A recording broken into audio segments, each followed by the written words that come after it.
É assim que se faz. Amém! Dá um brado de vitória ao Senhor! Eu gostaria de chamar aqui, por favor, a família do Arthur. Apresentação do Arthur, filho de Magno e Natália, neto de Quincas e Ercília. Venham aqui, é um momento de ofertas ao Senhor ainda. Pastor Celso já está aqui. Enquanto eles sobem, gostaria de dar um aviso. Pastora Renata pede para avisar com o pastor Fábio, domingo, rede de crianças, lá no projeto, 9 horas da manhã. Próximo domingo, todos de verde e amarelo, amém? Para uma grande festa na rede. Pastora Renata hoje teve um monte de criança perguntando pela rede, de manhã. Então, uma mãe chegou com um carro, acho que tinha uns 5 no carro, ou 6 no carro.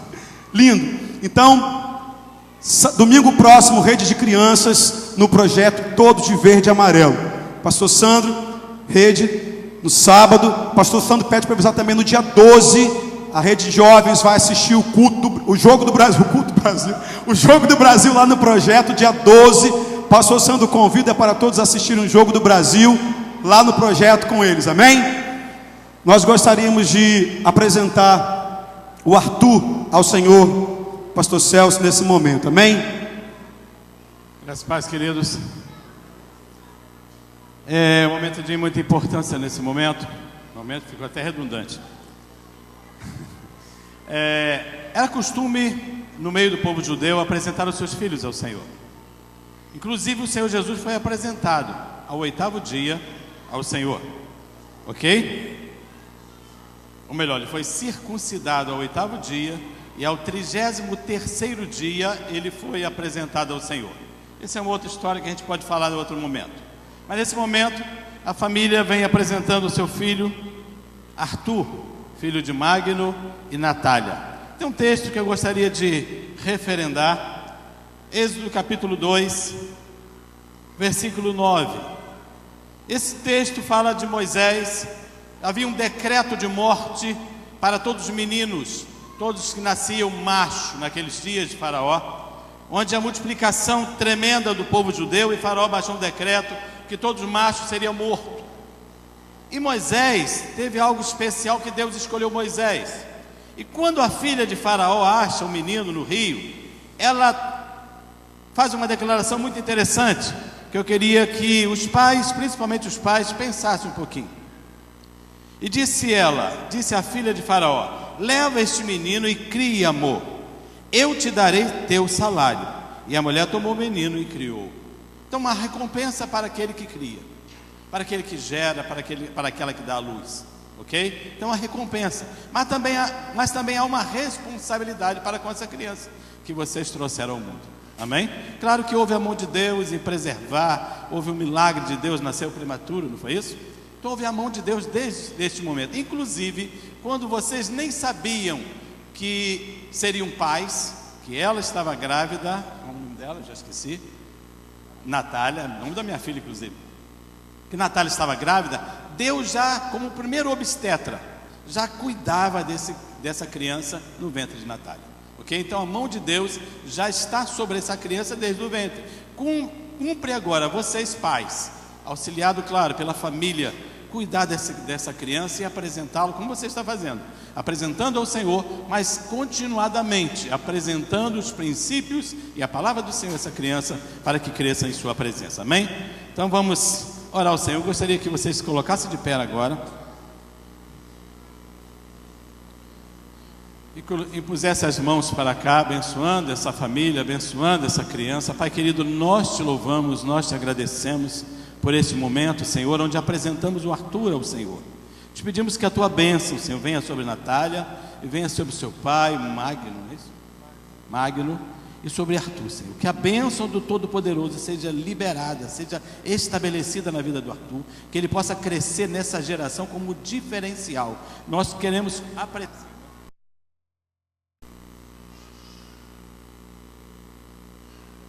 apresentar o Arthur ao Senhor. Te pedir, Senhor, que a tua mão poderosa esteja sobre ele, que ele cresça em graça e sabedoria ao Senhor, que o Senhor possa conceder sabedoria, recurso financeiro, Senhor, e a shalom do Senhor esteja sobre essa vida e sobre o lar do pai de Arthur, ou melhor, do pai de Arthur. Magno e Natália. No nome de Jesus, nós oramos, Senhor, assim agradecemos. Amém? Pode dar um aplauso ao Senhor? Deus abençoe. Amém? Queridos, as horas já estão avançadas. Hoje, inclusive, tem ceia.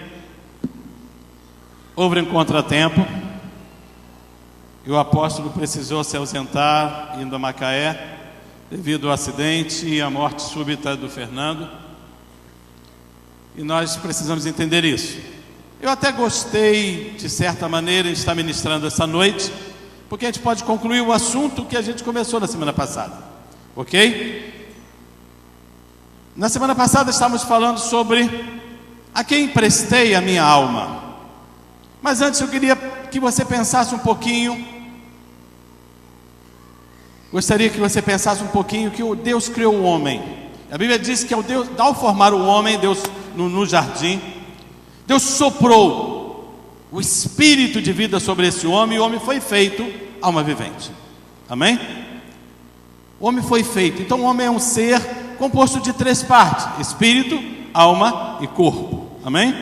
Quando o homem pecou, essa alma passou a ser o gerente do ser homem, do corpo. O espírito morreu. Morte significa separação. Logo, o homem ficou separado da comunhão de Deus, morto para Deus. Dá para entender o que é isso?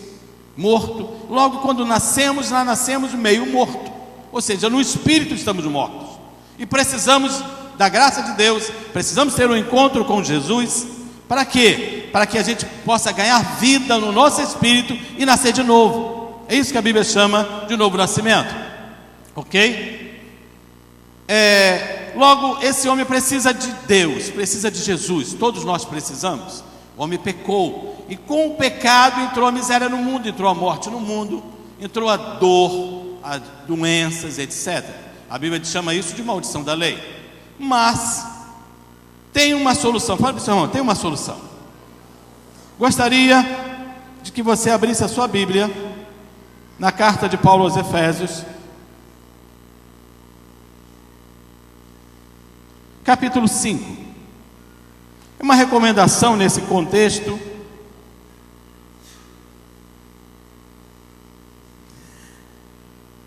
É uma recomendação nesse contexto sobre, inclusive tem um subtítulo de deveres domésticos no versículo 22. Mas eu queria te chamar a atenção para o versículo 25 e 26. Vós, maridos, amai vossas mulheres, como também Cristo amou a igreja, e a si mesmo se entregou por ela, para santificar, purificando-a com a lavagem da água pela palavra, para apresentar, como Cristo amou a igreja, ele diz, para apresentá-la a si mesmo, igreja gloriosa, sem mácula, sem ruga, nem coisa semelhante, mas santa e irrepreensível. O que Deus está falando para nós? Fazendo uma comparação do marido com a mulher, mas eu queria, inclusive nós estamos no Seminário Família, que vai se estender durante esse mês. Então fala da relação, assim como Cristo amou a igreja, o homem, sacerdote, marido, precisa dar a sua vida pela sua esposa. Mas o detalhe que me chama aqui é que o marido precisa fazer uma plástica na mulher. Olha só, eu botei aqui plástica. Para apresentar a si mesmo igreja gloriosa, sem mácula, sem ruga ou coisa semelhante. Então cumpre ao marido cuidar dessa mulher. Cumpre ao marido investir nessa mulher. Amém? Mas eu quero também me referir que Cristo investiu na igreja. Para apresentá-la a si mesmo sem mácula e sem ruga.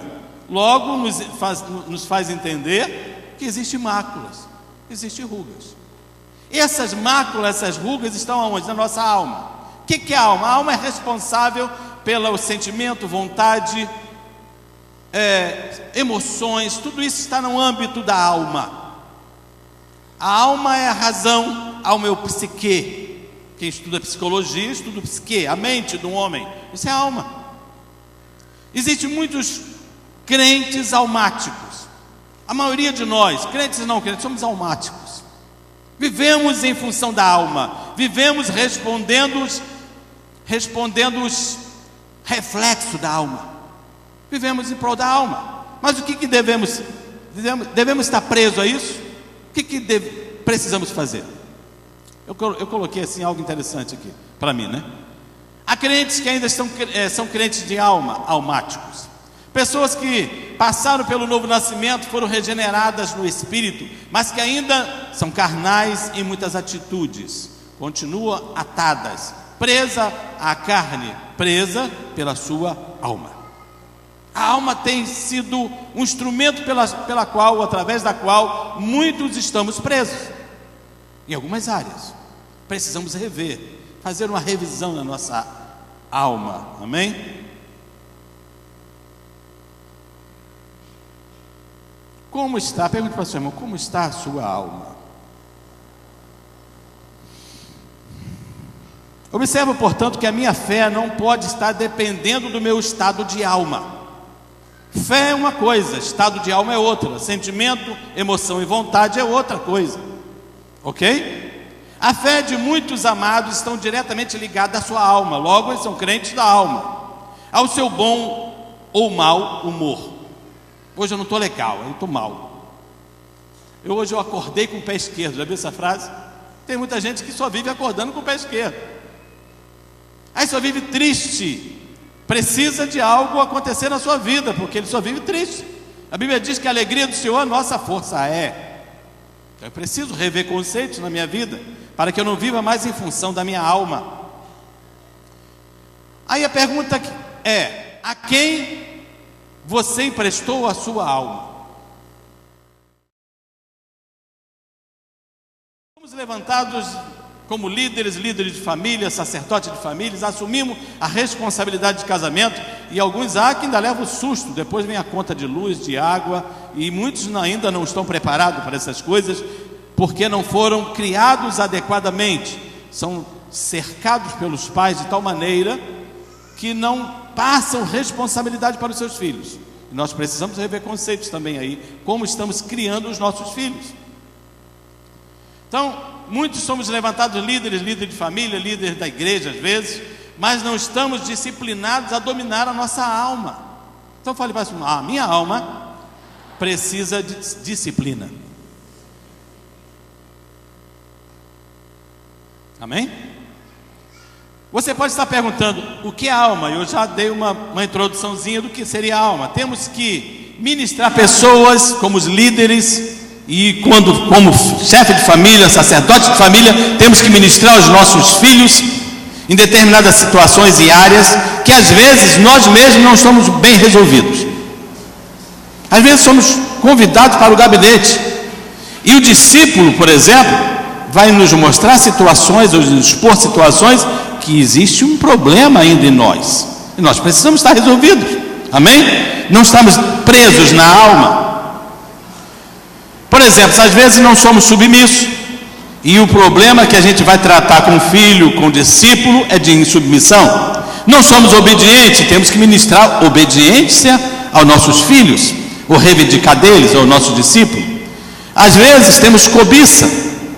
Uma vez eu estava ministrando uma célula, olha que eu já era crente de 20 anos, e estava ministrando 1 Timóteo capítulo 3, se não me engano, e lá tem uma relação de alguns espíritos, de alguns comportamentos almáticos também, que espíritos malignos ganham legalidade por causa desse comportamento.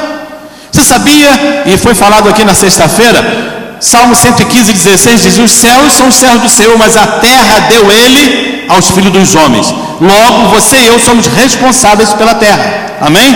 Só que com o nosso comportamento pecaminoso, que quebra constantemente princípios de Deus, damos legalidade a espíritos malignos de agir na terra. Eu vim até inclusive conversando com um amigo do trabalho hoje sobre isso. Quando olhei e vi uma obra de feitiçaria assim, várias coisas, oferendas lá, eu falei assim: os filhos dos homens, sem ter conhecimento do mundo espiritual, fazem essas oferendas e dão legalidade a espírito maligno que está agindo naquele lugar. Constantemente eu peço ao Senhor que envie anjos, e eu cancelo no nome de Jesus essas oferendas, porque espíritos malignos se alojam ali e passam a ter legalidade no território. A terra foi dada aos filhos dos homens, nós somos responsáveis por ela. Amém? Como é que você tem cuidado da geografia que Deus confiou a você? É uma pergunta que não quer calar. Amém? Então, por muito tempo já era crente, e quando terminei de ministrar, o apóstolo Austin, ainda pastor naquela época, chegou, eu dei a oportunidade para ele falar, e o Espírito Santo disse: você é invejoso. Eu falei: uau, eu sou invejoso. E me deu um flash de quando eu tinha 6 ou 7 anos, quando começou a inveja na minha vida. Falei: meu Deus. Foi aonde? Na casa de Simone, eu vi aqui, Simone de Hilária, casa de Hilária. Estava lá. Está aqui Simone e o esposo. Amém? Faz sinal aí, por favor. Cadê? Eu olhei aqui, ela está lá atrás. Foi na casa dela, da mãe dela. Ser invejoso. O que eu fiz? Pedi perdão, me arrependi. Eu não tenho outro caminho. E às vezes estamos na mesma situação. Alguém que... Não, eu não vou na casa de Ricardo não, porque Ricardo tem uma casa linda, invejosa, e uma vista magnífica para a lagoa. Inveja. Não vou lá por isso. Vou lá abençoar ele, glória a Deus pela conquista dele. Amém? Tem uma vista magnífica da lagoa, não é para qualquer um, mas Deus abençoou ele. Agora, às vezes a gente fica muito preso na alma. Deus abençoou Ricardo dando a vista, Deus abençoou A, B, C. Mas por que abençoou? É bem verdade que um já nasce com herança, mas outros conquistam. E para conquistar tem que trabalhar. Foi o que o apóstolo ministrou hoje pela manhã lá no projeto Neemias. Temos que trabalhar, e trabalhar duro, irmãos. Não é fácil. Jesus disse: meu pai trabalha até agora e eu trabalho também. E eu brinco às vezes com um companheiro, disse assim: meu nome não é Enéas não, mas é trabalho. Mas se você trabalha, você vai conquistar. Mas não, eu entro no caminho da inveja, eu entro no caminho da cobiça, fico invejando e cobiçando o que é do outro e não trabalho. Minha alma está presa aqui. Trabalha, fala para você, irmão, catuqueiro, trabalho. Nossa alma pode estar emprestada em qualquer lugar ou a qualquer pessoa. Isso é algo muito sério, muito importante, o que requer libertação. Então, para que eu fique livre dessas situações, eu preciso primeiro de arrependimento. Aquele que confessa e deixa, alcança misericórdia. E depois, eu tenho que pedir ao Senhor: me liberta desse sentimento, me liberta desse comportamento. Amém? Você sabe como está a sua alma? A quem você emprestou a sua alma? A um sentimento, uma pessoa, a um comportamento? A quem a sua alma está presa? Quem segura a sua alma? 2 Coríntios 3,15 tem um versículo também interessante. E até hoje, quando é lido Moisés, o véu está posto sobre o coração deles. Versículo 15. Versículo 16, 2 Coríntios 3. Mas quando se converterem ao Senhor, então o véu será tirado. Versículo 17. Ora, o Senhor é Espírito, e onde está o Espírito do Senhor, aí há liberdade, libertação. Então você precisa estar onde está o Espírito do Senhor, para que experimente libertação. Mas quando? Quando eles se converterem ao Senhor. Então eu preciso me converter ao Senhor para que a libertação aconteça. Amém? 2 Coríntios 4:2. Forte esse versículo. Antes rejeitamos as coisas que por vergonha se ocultam, não andando com astúcia nem falsificando a palavra de Deus. E assim nos recomendamos a consciência de todo homem na presença de Deus pela manifestação da verdade. Mas se ainda o nosso evangelho está encoberto, escute essa, para os que se perdem está encoberto, nos quais o Deus desse século cegou o entendimento dos incrédulos, para que não lhe resplandeça a glória do evangelho de Cristo, que é a imagem de Deus. Logo, a glória do evangelho de Cristo não se manifesta nas pessoas porque elas estão cegadas. E quem cegou o Deus desse século? O inimigo das nossas almas. Cegou o entendimento dos incrédulos. Por isso eles não se decidem. Por isso a luz do evangelho de Cristo não resplandece neles. Cabe a nós, como intercessores e líderes de Deus, fazer o quê? Interceder. Fale para o seu irmão: intercessão é necessária. Inclusive a Bíblia diz que Deus procurou um homem que se colocasse na brecha para que não destruísse a terra, mas a ninguém ele achou. Deus procura intercessores. Amém? objetivo da cegueira? Para que a luz do Evangelho de Cristo não resplandeça. O que é Evangelho? A palavra Evangelho significa boas novas. Boas novas do reino. Inclusive Paulo acrescenta em Romanos 1,16 que não se envergonha do Evangelho de Cristo, pois é o poder de Deus para salvação de todo aquele que crê. Amém? Então o que é o Evangelho de Cristo? Também é salvação para todo aquele que crê. Se você crê, o Evangelho de Cristo vai abundar na sua vida, as boas novas do reino. Nós líderes precisamos ser bem resolvidos na nossa alma. Outro dia o pastor Leandro disse que uma ministração que a gente fez lá no Reencontro, que era a minha cara. Eu introduzi, disseram que é minha cara essa ministração. A ministração falava de autoestima e autoimagem. Falar de autoestima e autoimagem, você tem que estar bem resolvido. Mas para quem era tímido, alto nível como eu era, como falar de autoestima e autoimagem? Você precisa se vencer, irmãos.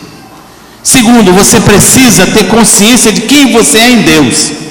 Se você tiver essa consciência, com certeza Deus vai trabalhar na sua autoestima ou na sua baixa estima e vai se tornar normal, amém? Você será um cara resolvido, uma pessoa resolvida. Deus quer isso. Oi? Então eu preciso estar bem resolvido, determinado, ter alvos claros em minha alma, para que os meus discípulos, os meus filhos, aqueles que me rodeiam, possam romper positivamente aos comandos que recebem, a orientação. Para que você rompa e cumpra e obedeça a orientação, você precisa estar resolvido. Amém? Na sua alma. Deus quer isso, irmãos. Deus tem bênção para você, mas você precisa estar, primeiro, disposto, segundo, entender o nível da bênção que Deus quer te dar. Como obter uma alma liberta? Para alcançar uma alma liberta é preciso reconstruir um muro de proteção. Existe um muro de proteção na nossa alma, no nosso ser. A Bíblia diz em Eclesiastes 10:8: quem fizer uma cova cairá nela, e quem romper o muro, uma cobra o morderá. Provérbio 25:28: como uma cidade derribada, que não tem muros, assim é um homem que não pode conter o seu espírito, entre parênteses, a sua alma. Então, existe um muro de proteção que está rompido, existe um buraco, uma brecha nesse muro. O que ocasionou a brecha? O pecado, a quebra de princípios de Deus. Então a quebra de princípios faz com que esse muro se rompa, abra uma brecha. E o que acontece? Uma cobra morde, ou seja, a pessoa fica com a sua alma presa no mundo espiritual. Há situações espirituais. Cobra, escorpiões na Bíblia é símbolo de demônios, de espíritos malignos. Logo, existe uma regência de espírito maligno, uma regência espiritual sobre as pessoas que têm os seus muros espirituais, entre aspas, rompidos. Amém? Precisa estar resolvido. Provérbio 25:28: quem não sabe se controlar é tão sem defesa como uma cidade sem muralhas. Quem não sabe se controlar é tão sem defesa como uma cidade que não tem muralhas. Uma pessoa com a alma presa, emprestada, não rompe em sua liderança. Não rompe na liderança, não estou falando do âmbito espiritual só não, mas na sua liderança familiar, na sua liderança profissional, nos seus sonhos e projetos, não rompe, porque a alma está presa a situações. Observe pessoas que têm sua alma presa a sentimentos ou a comportamentos, onde tem gente que não pode ver mulher. Aí a pessoa cresce, prospera, daqui a um pouco entra em um relacionamento extraconjugal. Qual é o destino dessa pessoa? Falência. A alma mal resolvida traz falência, não traz prosperidade. E tem muita gente presa a esses sentimentos. As áreas nas quais temos algumas fraquezas são as mesmas que as pessoas vêm buscar ajuda em nós. Pode observar, aquilo que você já sofreu, que já passou, que você tem pendência, às vezes não está mal resolvido, mas as pessoas têm os mesmos problemas. Não é porque a gente é crente, porque a gente é pastor, apóstolo, apóstolo, que não tem problema, que não é tentado. É tentado, irmãos. Mas a gente precisa ter a alma resolvida, amém? Precisa saber, como disse o apóstolo Leandro da pouco, eu sei em quem tenho crido, que é poderoso para guardar o meu depósito, ou seja, o meu corpo. Ele é poderoso. Eu preciso crer nisso. Apesar de Deus nos curar por circunstância, é desejo de Deus nos manter curados sempre. Mas você precisa desejar isso. Cura da alma, cura interior, é algo que você precisa internalizar. Jesus disse para aqueles que criam nele, João 8,32. Jesus estava dizendo para quem? Para os que criam nele. Conhecereis a verdade vos libertará. Que verdade Jesus está falando? Ele não está falando dele como verdade absoluta. Ele está falando de verdades que estão aí na sua alma, que não estão bem resolvidas, e que você precisa conhecer para ser liberto. Amém? Isso é cura. E a cura só acontece quando vem esse revelo, como diz Sônia, minha pastora e esposa. Amém? Quando vem esse revelo, esse entendimento. Só quando vem esse entendimento que vem cura na nossa alma. Senão, essas verdades não aparecem e a gente continua preso.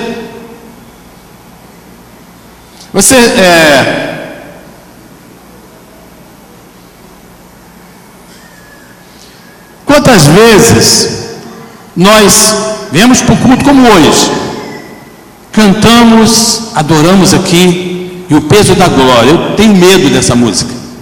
Sabia que eu tenho medo dessa música? Você já pensou se Deus se manifesta aqui com o peso da glória mesmo? Mas eu fiquei pensando nessa música quando começa, eu entro no santo, como é que é? Só Ezequiel sabe cantar isso. No santo dos santos, por seu sangue posso entrar. Só através do sangue, querido. Se não for esse sangue, invocar o peso da glória é suicídio. Fala para o seu irmão, invocar o peso da glória sem o sangue de Jesus é suicídio. Amém? É suicídio. Então eu tremo e temo quando invoco o peso da glória. Inclusive tremo e temo quando estou aqui em cima. Não é muito fácil. É responsabilidade. Amém? Apesar de Deus nos curar por circunstância, vou repetir, o desejo de Deus é te manter curado. Amém? Aí muitas vezes a gente vem para cá como hoje, experimentamos uma unção tremenda e depois passou. Amanhã a gente podia acordar no mesmo clima, não é? Sai daqui, parece que flutuando, adorando, mas amanhã quando a gente acorda, meu Deus, por que aquilo fugiu? Esvaiu por quê? Você ficou se perguntando por que isso aconteceu comigo? A resposta só virá quando você descobrir onde está a sua alma, a quem ela pode estar emprestada. Às vezes observamos que, às vezes no ambiente de trabalho, escola, etc., brincadeiras, distrações que revelam a verdadeira alma das pessoas. Um líder curado não deve viver em meio a brincadeiras tolas, que são feitas com insistência nas palavras torpes, que maculam e ferem os outros. Precisamos fazer diferença na geografia onde Deus nos confiou e nos colocou. Fazer diferença. Nós somos modelo. Fala para o irmão, você sabia que você é modelo? As pessoas estão de olho em você, estão te observando. O homem mundano sempre começa algo sério e termina com brincadeiras. E às vezes brincadeira que não convém nem repetir. Paulo exorta isso em suas cartas, que a gente não deve nem repetir essas brincadeiras. Mas às vezes vemos crentes brincando com essas brincadeiras. E eu às vezes revido falando assim, há um encontro na sua vida. Há um encontro para mudar a mentalidade, mudar a nossa forma de pensar. Não podemos caminhar como eternas crianças no que diz respeito às nossas atitudes. Para uma criança viver brincando é normal, mas para um adulto não é normal. Viver brincando, não. Apesar de Deus nos convidar a uma liberdade e uma alegria que foge até o nosso entendimento, mas tem brincadeiras que não convém. Fala para você sabia que tem brincadeira que não convém aos santos? a quem a sua alma está emprestada. Jesus pagou um alto preço para o resgate do espírito, da alma e do corpo. Jesus fez a redenção, só que ainda falta uma redenção. A redenção do espírito Jesus já fez. Do ponto de vista espiritual está pronto. Inclusive ele disse: o espírito está pronto, mas a carne, a alma é fraca. A alma precisa de salvação. Sabia disso? Fala, pastor, você sabia? Pergunte para ele: você sabia que a alma precisa de salvação? Abra comigo a sua Bíblia em Tiago 1:21. Olha o conselho do irmão de Jesus, filho de Maria e José. Se você não sabia, fique sabendo que Tiago é filho de Maria e José. Maria era virgem até a concepção de Jesus. Depois, inclusive no nascimento normal, ela deixou de ser virgem. Normal. Perdeu a virgindade. Atravessou a criança no nascimento e Maria rompeu o ímen. Muito bem. Tiago, irmão de Jesus, filho de Maria e José, depois do nascimento de Jesus, é claro. 1:21 diz assim: pelo que rejeitando toda a imundícia. Olha o que eu estava falando de brincadeiras. Rejeitando toda a imundícia e acúmulo de malícia. Isso está onde? Na alma, irmãos. Recebei com mansidão a palavra em vós enxertada, a qual pode salvar a vossa alma. Palavra que salva a alma. Essa salvação é uma transformação. Essa salvação é uma regeneração da forma de pensar. Romanos 12, 1 e 2. Transformai-vos pela renovação da vossa alma, mente. Romanos 12, 1 e 2. Amém? Preciso ter uma alma renovada. Agora existe uma redenção para acontecer. É que Ezequias, quando ministrava ainda há pouco aqui, eu fico ali, já falei para o pastor Leandro, fico aqui com comichão para falar. Ezequias ministrava aqui sobre o céu. E pastora Renata, quando eu disse o céu é relativo, ela disse: fiquei frustrada. Eu imaginava, desejava o céu. Mas o céu é relativo, irmãos. Pergunte para o seu irmão: você sabe para onde você vai depois que morrer? Para onde vai o crente? Fale para ele: existe ainda uma redenção para acontecer.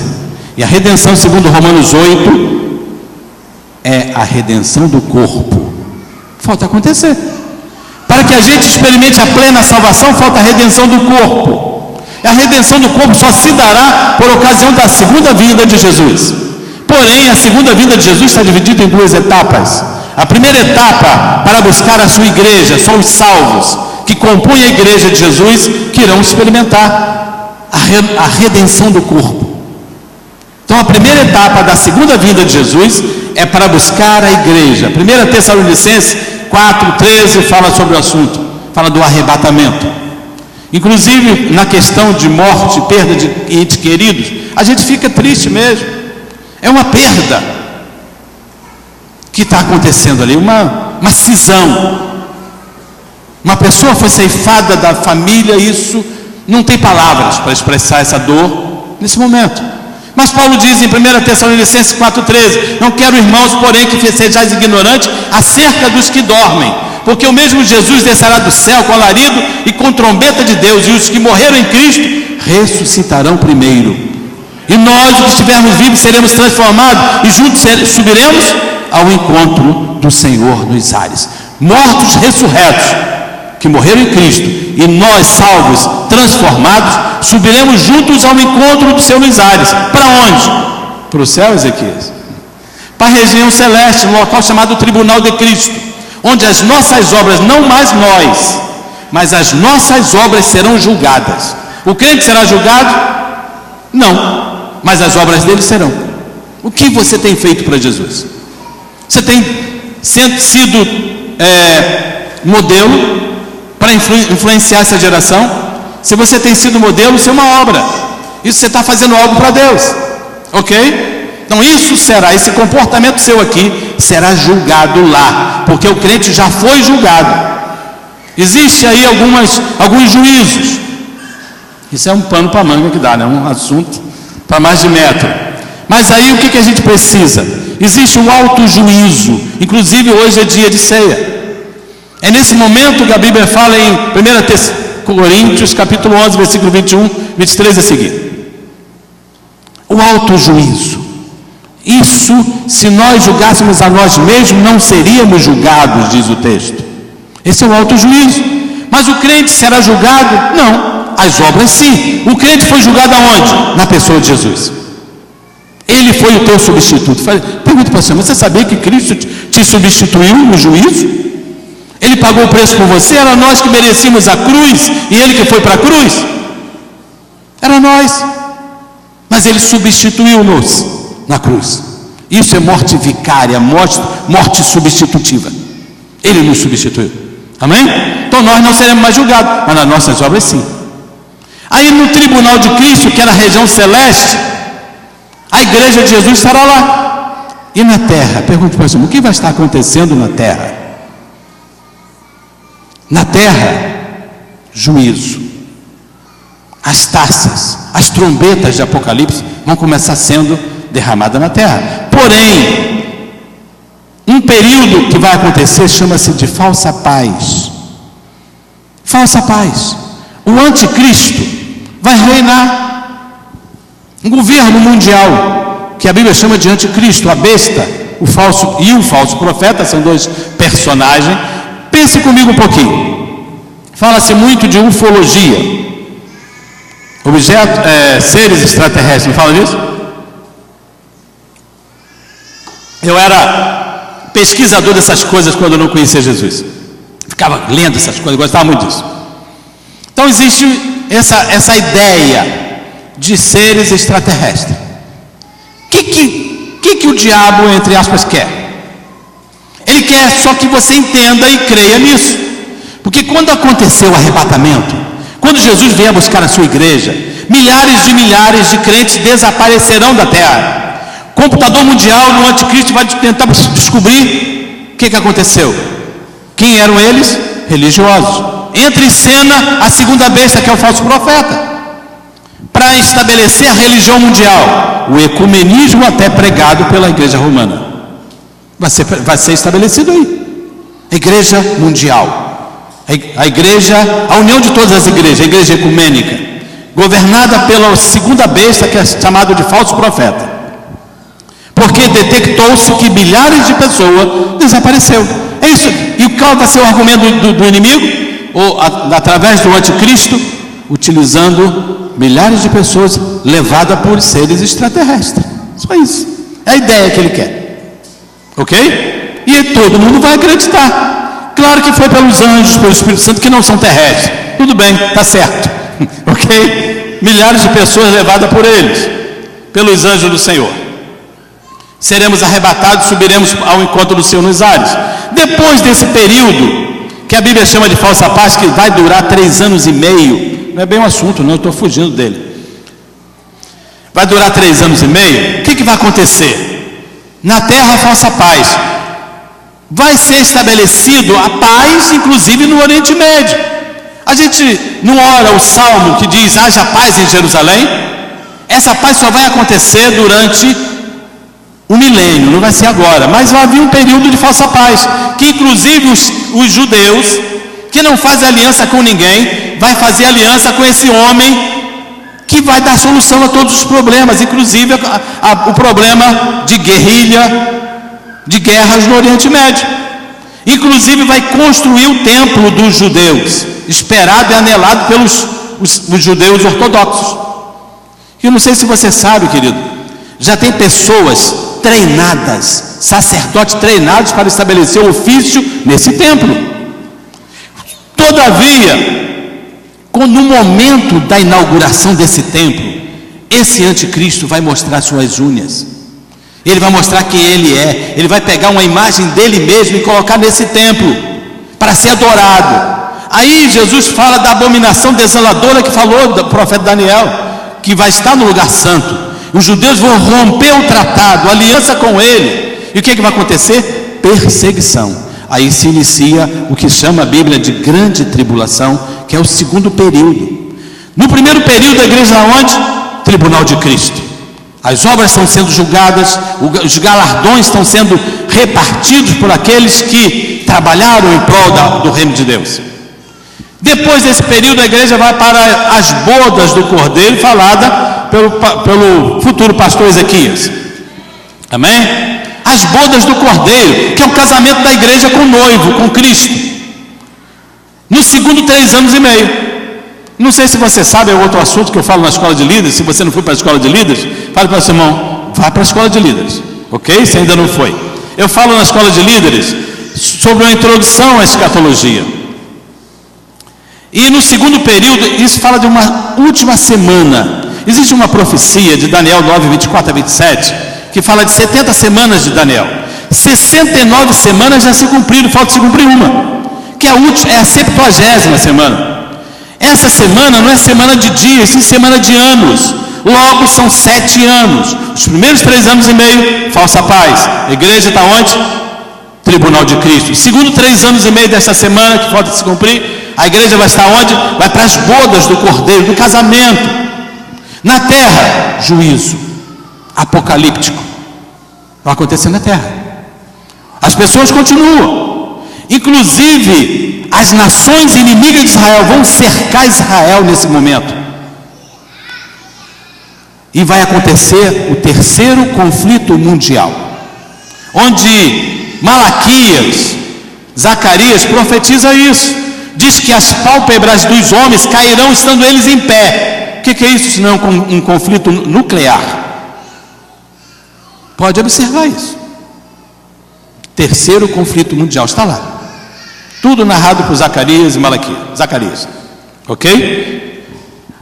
Na terra, grande tribulação. Nos céus, casamento da igreja com Cristo. Mas quando os judeus estiverem cercados, eu gosto de Isaías 64, que ele faz uma oração fantástica. Se fendesses os céus e descesses, e os elementos se fundissem como descias. Vamos lá, Isaías 64, eu me esqueci na íntegra. Rapidamente, que eu fugi do assunto, me perdoe, mas eu vou lá. 64:4. Porque desde a antiguidade não se ouviu, nem os ouvidos se percebeu, nem com os olhos se viu um Deus além de ti, que trabalha para aquele que nele espera. Mas antes, versículo 2, versículo 1. Se fendesses os céus e descesses, se os montes se escoassem diante da tua face, como quando o fogo inflama a lenha e faz ferver as águas, para fazeres notórios o teu nome aos teus adversários, assim as nações tremessem da tua presença. Você lembra de um versículo que Jesus fala, assim como o relâmpago corta do oriente ao ocidente, assim será a vinda do Filho do Homem? A igreja está com Cristo nas bodas. De repente, os judeus começam a clamar aqui porque estão cercados pelas nações inimigas. Jesus vem com a igreja e com os anjos socorrer os judeus. Amém? E com isso ele estabelece o seu trono na terra. E 1000 anos de paz acontece sobre a terra. Aonde estará a igreja? Na terra. E não nos céus. Amém? Claro que durante 1000 anos a terra será céus, porque ali está o trono da glória do Filho de Deus. Amém? Pausa, agora voltando para o assunto. Então o céu é relativo e temporário. Voltando aqui, que é a alma? A alma é a sede das emoções, da vontade, dos pensamentos, dos sentimentos e dos desejos. A alma se expressa através do corpo. E quando caminhamos em equipe, observamos que há pessoas que vivem atadas e acabam por atar outros. Esse é o problema. Que ela não se dá por satisfeita por estar atadas. Suas almas atadas, amarradas, mas acabam influenciando outras. Como está a sua alma? Quem você emprestou a sua alma? Esse é o assunto. Por onde passam, emprestam e prendem a alma de outras pessoas. Precisamos saber onde está a nossa alma. A maioria de nós tem alma emprestada em algum lugar ou a pessoas que não têm o direito de estar com ela.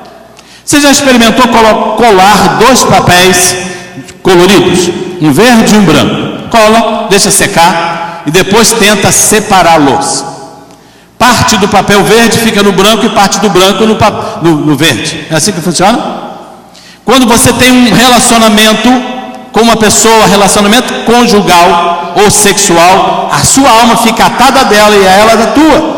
E você às vezes teve esse relacionamento fora do casamento e emprestou a sua alma a outra pessoa. E você hoje precisa se desligar disso, amém? Deus está te dando uma nova oportunidade para você ficar liberto na alma, com a sua alma, as suas emoções libertas. Sua alma pode estar emprestada em vários lugares ou com várias pessoas, mas ela precisa voltar para você e para Deus hoje. Primeiro, a alma pode estar emprestada a um decreto. Muitas pessoas estão atadas. Eu tinha um tio que morreu. Ele disse: não, eu sou o sétimo tio, eu sou o sétimo filho, e meu pai disse que não dava para nada. O sétimo não dava para nada. E ele morreu ébrio, bêbado, atropelado. Porque não dava para nada. Era um pedreiro de mão cheia. Mas a sua alma não estava bem resolvida, presa a um decreto.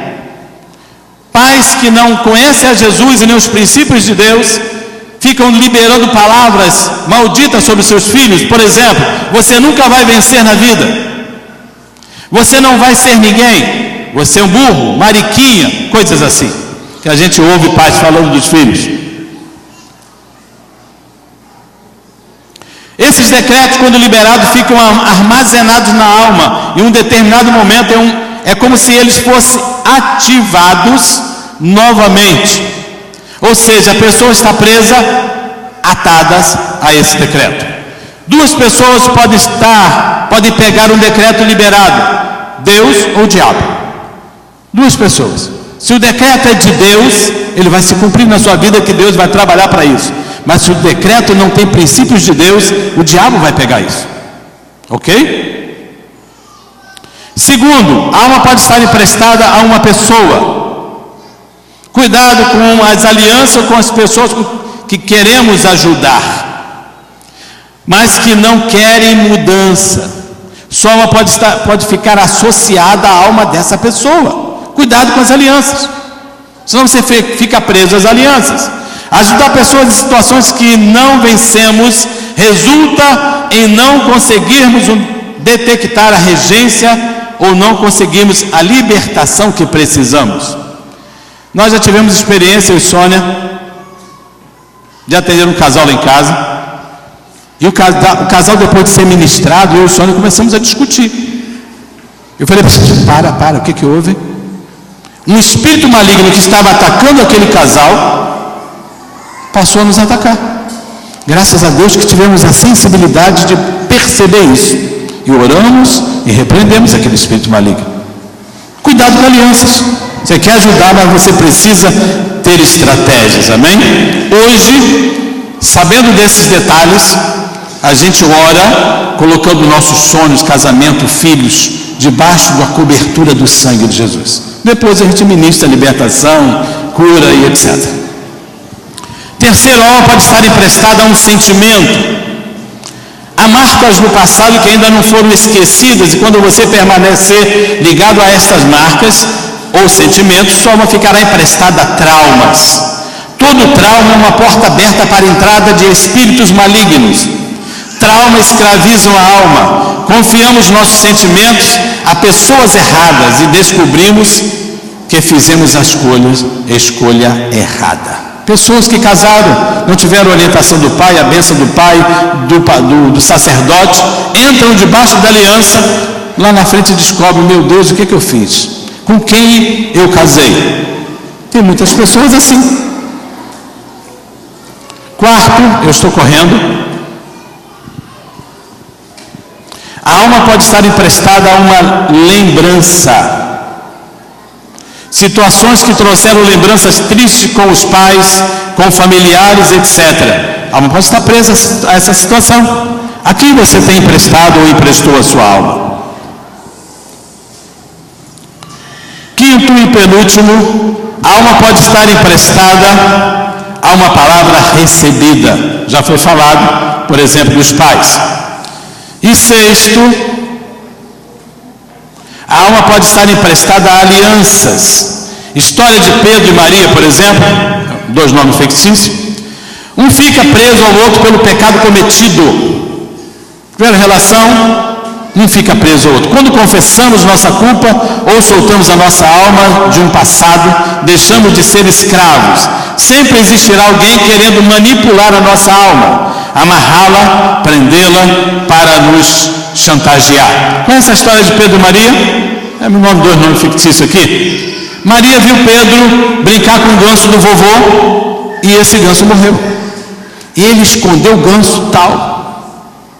E Maria, agora era a vez da Maria lavar a louça, arrumar a casa. Ela disse: não, Pedro que vai, eu não vou.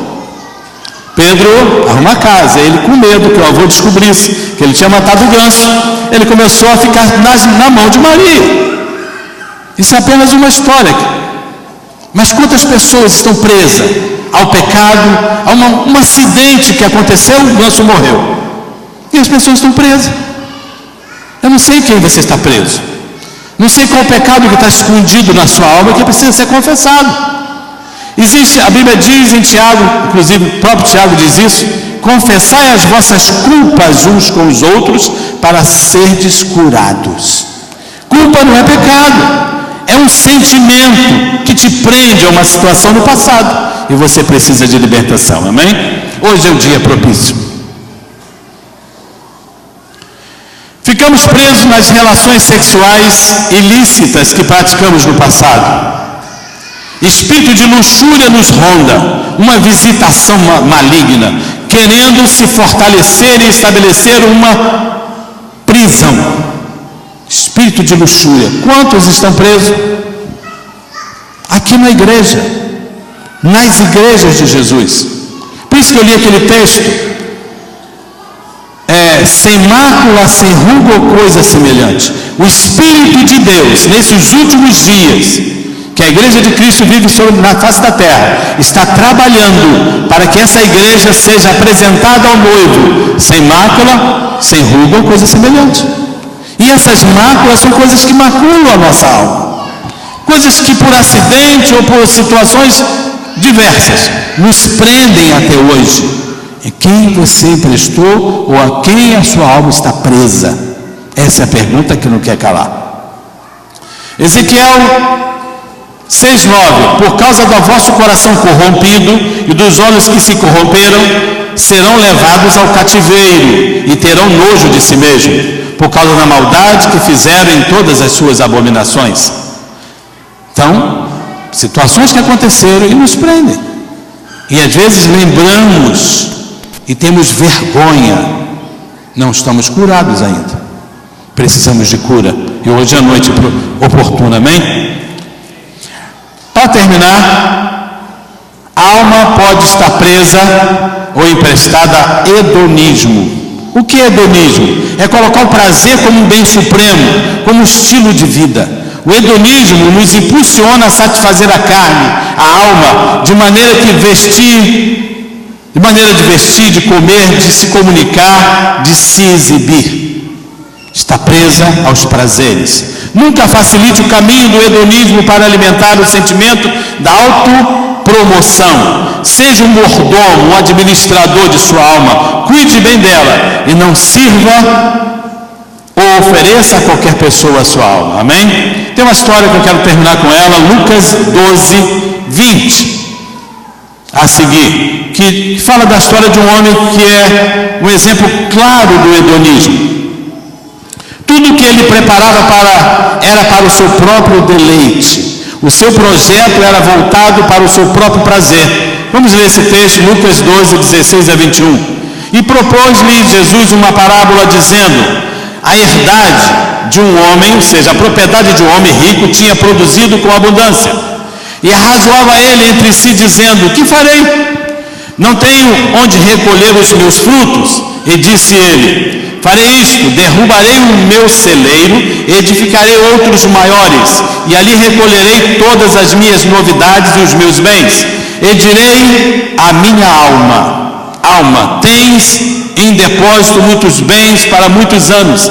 Descansa, come, bebe e folga. Emprestado ao hedonismo, ao bem prazer. quem você tem emprestado a sua alma? Sei quando você tem um Fusquinha, você dá graças a Deus pelo Fusquinha. Aí você compra um Corolla, um Honda Civic, e você fica feliz da vida. Mas acontecem situações na vida que você pode vender um Corolla e voltar para um Fiat Uno, sem direção hidráulica. Que dificuldade, já passamos por isso, né, Sônia? Sair de um Siena com direção hidráulica e voltar para o Uno, só a misericórdia. Mas são situações da vida e a gente precisa elaborar isso. Sabedoria também é isso. Não é só lidar com as diferenças, mas é saber lidar com as circunstâncias da vida. Não é só sabedoria, é maturidade. Nossa alma precisa de libertação e cura para que a gente galgue a maturidade. Você pode ficar de pé? A equipe de louvor, por favor.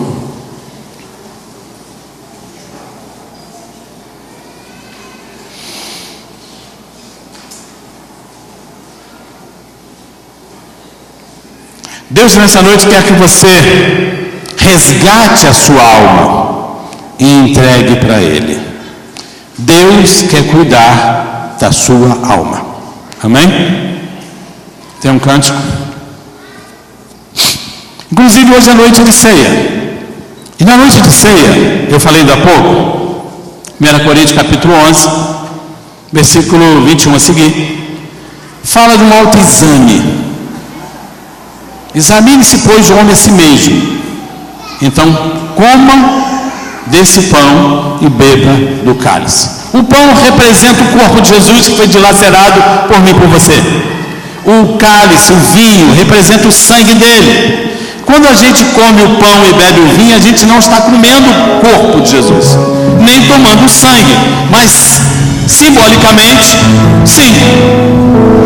Então é um momento espiritual, é um momento de reflexão. Inclusive, eu gostaria de ler o texto, 1 Coríntios capítulo 11.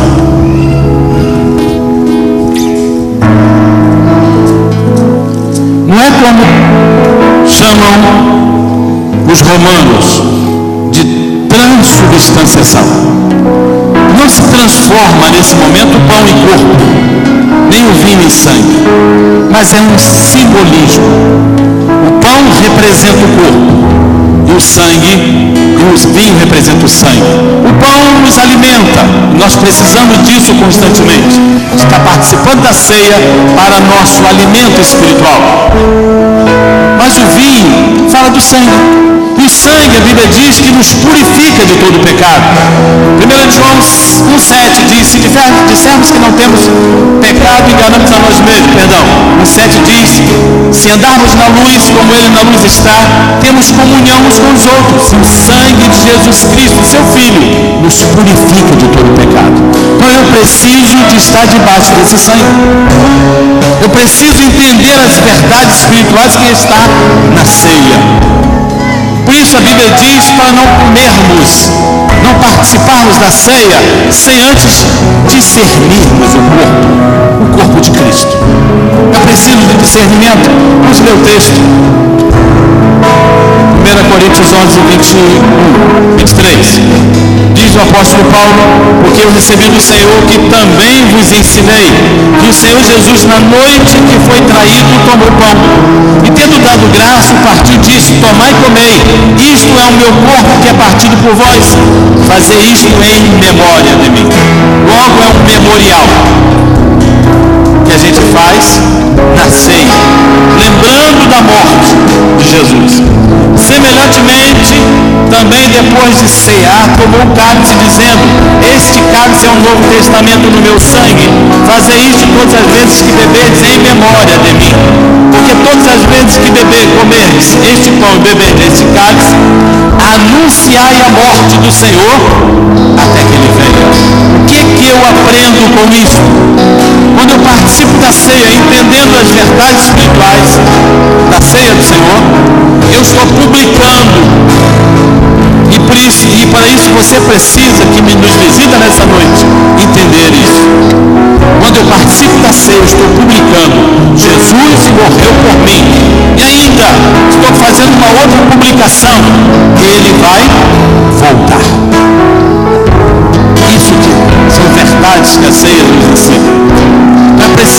está aliançado com Ele para participar da ceia, do pão e do vinho. E se você não tem aliança com Ele ainda, se você ainda não oficializou essa aliança, você precisa fazê-lo nessa noite e participar da ceia do Senhor, amém? Todavia, enquanto você pensa aí, nós precisamos de cura da nossa alma. Alma que precisa de salvação, segundo Tiago 1, segundo nos escreveu Tiago 1:21, amém? Então, quando você reflete tudo que foi ministrado, eu gostaria que o discípulo se preparasse para a distribuição da ceia. Você pensasse aí, onde a minha alma está presa? A um comportamento? A um juízo? A um pecado? A um relacionamento?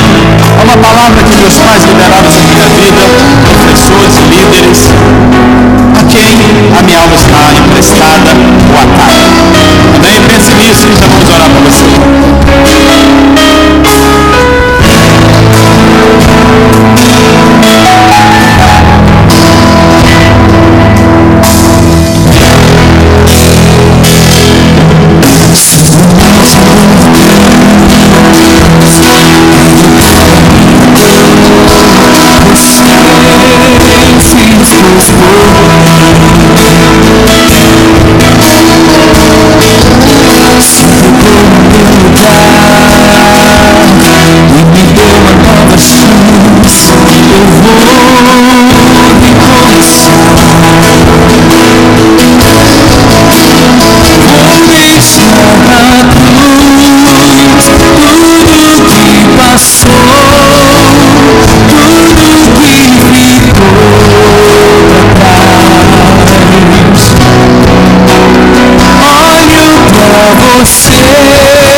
Pegaram o pão e o vinho.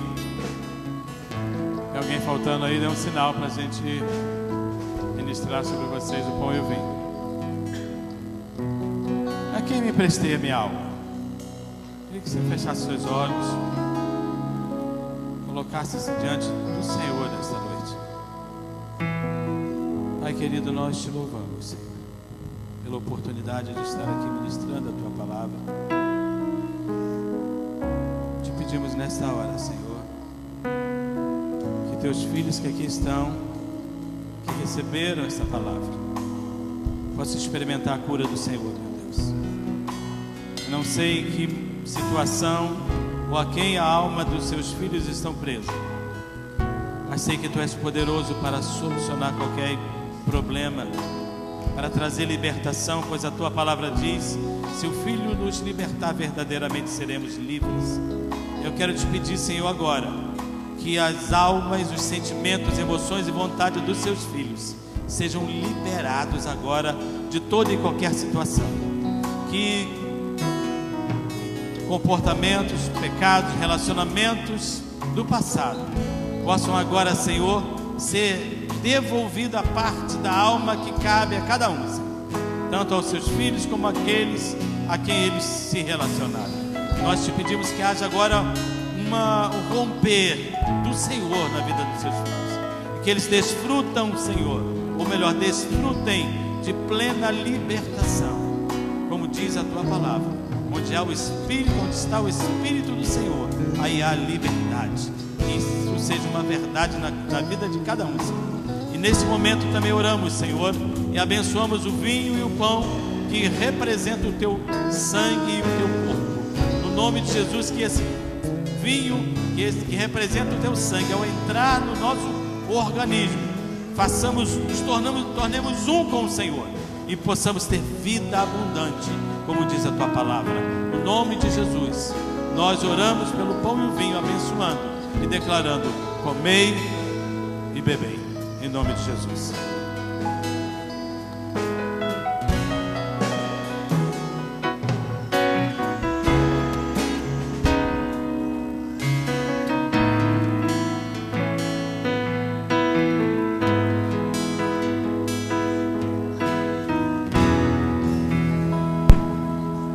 Sua morte ali na cruz, carregando a minha dor, você se expôs por mim, se entregou em meu lugar e me deu uma nova chance. Eu vou recomeçar.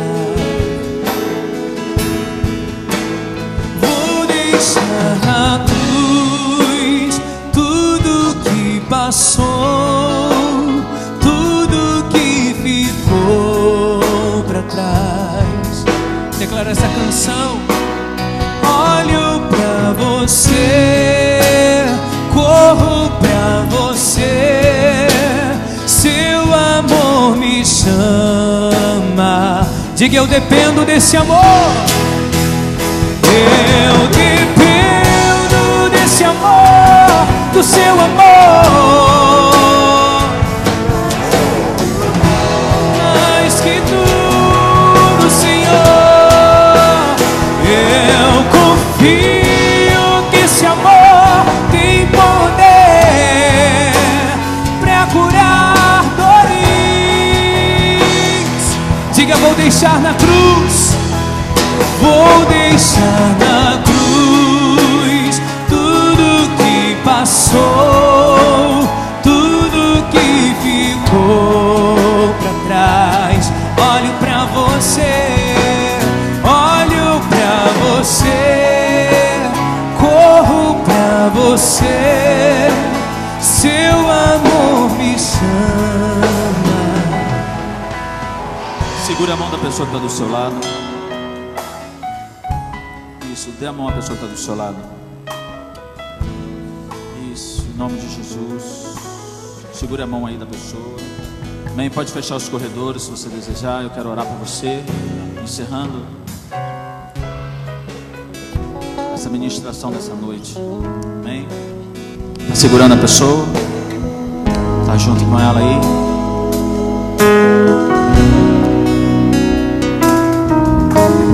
Você poderia fechar os seus olhos, agradecer ao Senhor por tudo que Ele tem feito, por tudo aquilo que tem manifestado na tua vida. E debaixo da libertação, da cura e da restauração, nós sairemos essa noite pronto para cumprir o propósito, a missão e o chamado do Senhor. Meu Pai, nós queremos te agradecer pela tua fidelidade, pelo que quem tu és sobre a nossa vida. Eu quero te agradecer, Senhor, no dia de hoje, pela oportunidade que tu nos concede de sairmos daqui debaixo dessa libertação e o domínio da nossa alma. Que teu Espírito, Deus, nos conduza a viver em paz, no teu shalom, para que tudo aquilo que viermos a fazer, viermos a prosperar, de tal maneira que a tua glória seja expressa na terra e que teu reino seja traído para a terra. Que venha um tempo, ó Deus, sobre nossas vidas para cumprir esse propósito em nome de Jesus. Levante sua mão bem alto. Que o amor de Deus, que a graça redentora de Cristo Jesus e o doce consolo do Espírito Santo esteja com a tua igreja até a volta do Messias. Que Deus te abençoe e te dê uma ótima semana. Lembrando que quinta-feira no Jogo do Brasil nós vamos estar no Projeto Neemias. Queremos convidar você e toda a sua célula, macrocélulas e discípulos para estarmos a partir das 15 horas no Projeto Neemias. Nós vamos fazer um momento muito grande.